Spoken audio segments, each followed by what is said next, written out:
আমাদের কাজ সবই করছি, খাওয়া দাওয়া করছি, ঘুমোচ্ছি, কিন্তু কোথায় যেন বুকে একটা ভীষণ কষ্ট হচ্ছে, যেটা আমরা ঠিক এক্সপ্রেস করতে পারছি না যে এই ব্যথাটা কিসের। যে ভাই তোমরা যে আন্দোলনটা চালিয়ে যাচ্ছ এটার যেন ইন্টেন্সিটি কম না হয়। এবার আমরা স্টেজে ডেকে নেব আমাদের পরবর্তী বক্তা প্রফেসর ডক্টর মঞ্জুশ্রী রায়, এক্স প্রিন্সিপাল CNMCH।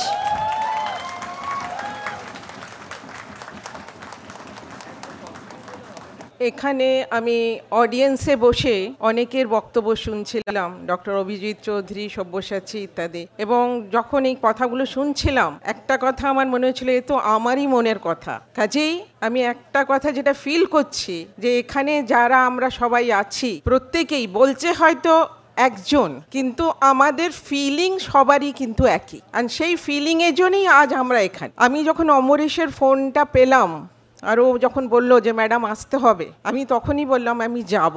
আমার ছেলেমেয়েরা, আমার ক্যালকাটা ন্যাশনাল মেডিকেল কলেজের ছেলেমেয়েরা ডাকছে, আমাকে তো যেতেই হবে। অনেস্টলি স্পিকিং আমাদের খুব একটা বলতে ইচ্ছা করছে না। আমাদের যেটা হচ্ছে, আমরা আমাদের কাজ সবই করছি, খাওয়া দাওয়া করছি, ঘুমোচ্ছি, কিন্তু কোথায় যেন বুকে একটা ভীষণ কষ্ট হচ্ছে, যেটা আমরা ঠিক এক্সপ্রেস করতে পারছি না যে এই ব্যথাটা কিসের। ঘুম ভেঙে প্রথম কথা এটাই মনে হচ্ছে। তো আমি বেশি কিছু বলবো না, একটা কথাই সকলকে বলতে চাই যে ভাই তোমরা যে আন্দোলনটা চালিয়ে যাচ্ছ এটার যেন ইন্টেন্সিটি কম না হয়।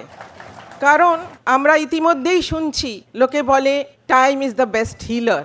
আজ আমি তোমাকে দাঁড়িয়ে এখানে বলছি এইটাকে কিন্তু হিল করতে দিও না till you get your goal. অনেকের আমার মনে হচ্ছে আর 1 মাস পরেই তো পুজো। পুজো তো আমরা প্রত্যেকবারই সেলিব্রেট করি। এবার মা দুর্গাকে এমনি নমস্কার করে বলি, মা এবার আমাদের ছেড়ে দাও, আমাদের এখন বড় যুদ্ধ, এই যুদ্ধটা যতদিন না শেষ হবে আমরা অন্য কাজে কনসেন্ট্রেট করতে পারবো না। Thank you.